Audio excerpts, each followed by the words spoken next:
los liberales católicos ingleses y franceses de fines del siglo XIX, héroes anónimos, todavía desconocidos, el padre de Lacordaire, Dominico en Francia, Montalembert en Francia, Federico Sanam en Francia, el famoso Lord Acton en Inglaterra, ¿está? ¿Okay? Que conocían a Santo Tomás de Aquino y no tuvieron problema con la modernidad en el sentido político. Pero no fueron los que de alguna manera predominaron en una especie de amalgama entre el neotomismo y el combate de toda la modernidad. No fueron los que predominaron. ¿Está? Maritain, fines del siglo XIX. ¿Está? Claro, ahora el mundo ha cambiado. Ahora las cosas son diferentes, en fin. Pero el fin del siglo XIX y principio del siglo XX fue un momento difícil en ese sentido. ¿Está? Bueno, vamos a pasar a una segunda mala noticia con respecto a estos enfrentamientos. A ver, von Mises, yo les dije, tiene otra influencia, tiene cierta influencia del utilitarismo de los clásicos. Sobre todo tiene mucha influencia de Jeremy Bentham, a quien cita bastante, sobre todo en uno de sus principales libros, que es el tema del socialismo, el socialismo en 1922. Sin embargo, von Mises no es clasificable en un utilitarista clásico, en alguien que piensa que la moral es nada más que proponer normas que proporcionen la mayor felicidad para el mayor número posible, haciendo una especie de cálculo de utilidad. No, von Mises modifica de alguna manera el utilitarismo y hace una filosofía utilitarista más o menos con su propio estilo, con su propia manera de ser. Von Mises afirma que hay una cooperación social, que esta cooperación social consiste en el libre intercambio de bienes y servicios bajo el margen de la propiedad privada de los medios de producción, y afirma que, comillas, lo bueno es aquello que es útil a esta cooperación social. Y esta utilidad no se calcula, sino que se piensa con los instrumentos de la economía actual. O sea, de alguna manera tenemos su tratado de economía, no es simplemente un tratado de economía, es algo que va dictando qué es aquello que es útil a la cooperación social. Por lo tanto, elementos tales como propiedad privada, estabilidad en los contratos, la misma democracia como forma de gobierno, etcétera, etcétera, las libertades individuales son todas cuestiones que son moralmente justificadas porque son útiles a la expansión de los lazos de la cooperación social pacífica, libre y voluntaria bajo el marco de la división del trabajo. Este es el pensamiento utilitarista de von Mises. Como ustedes pueden ver, es un utilitarismo de principios. Es un utilitarismo que plantea que hay cosas que son siempre buenas porque se justifican en función de que siempre son convenientes a la cooperación social. Ustedes me van a decir, ¿acá hay algún problema? En mi opinión, no tanto. El problema no es tanto lo que von Mises afirma cuando afirma su teoría moral, sino lo que niega.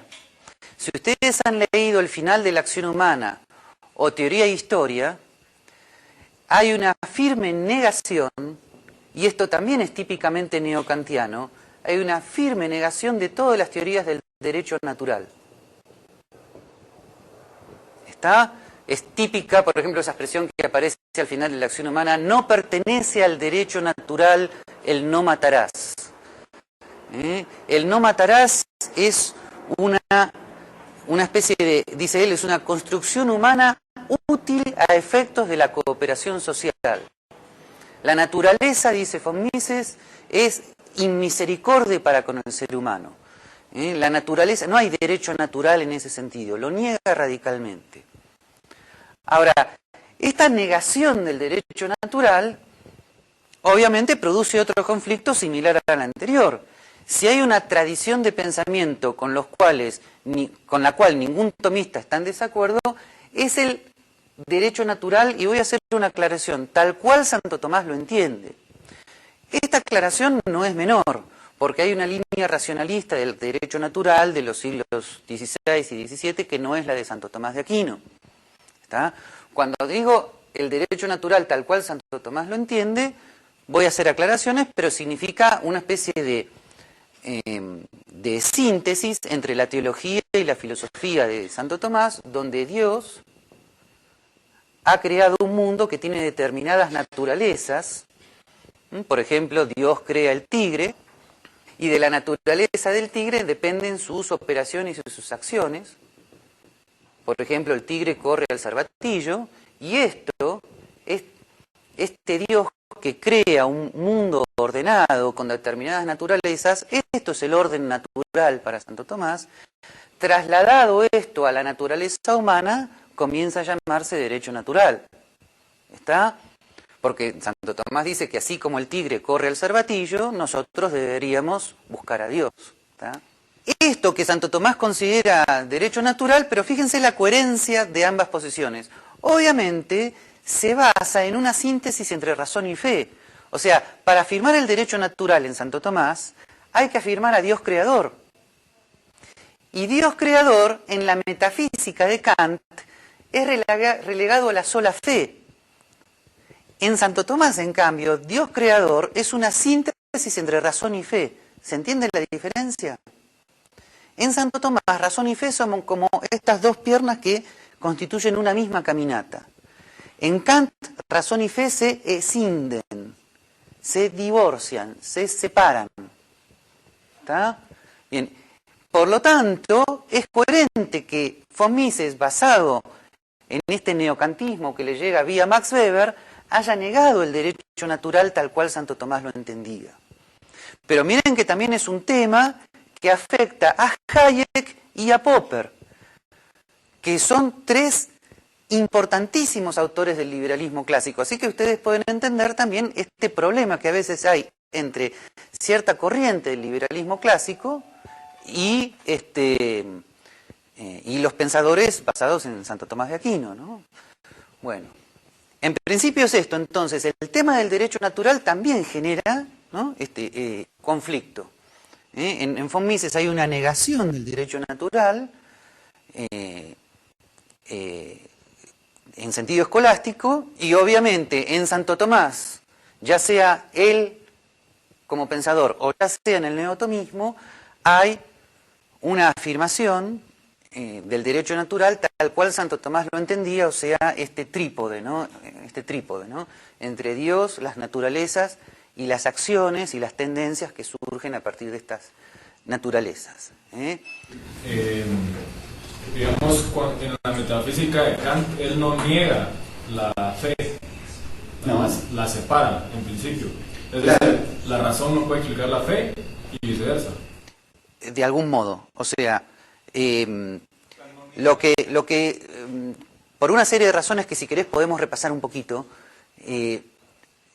Kant, al lado del neopositivismo posterior, parecería un viejito conservador. O sea, Kant no niega la fe.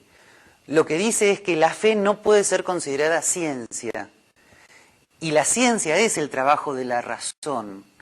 ¿Por qué? Porque para Kant, ciencia es la ciencia de Newton.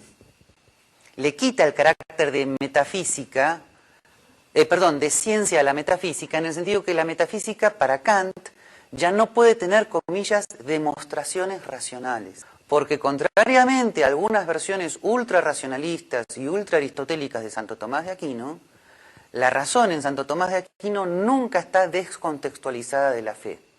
La razón en Santo Tomás de Aquino es una explicación de que los misterios de la fe no son absurdos. Eso es la razón en Santo Tomás de Aquino. Pero aún así, ese uso de la razón, explicar, comillas, la razonabilidad de los misterios, en Kant es negada. Pero es negada porque para Kant, por una serie de razones que podríamos ver, comprensiblemente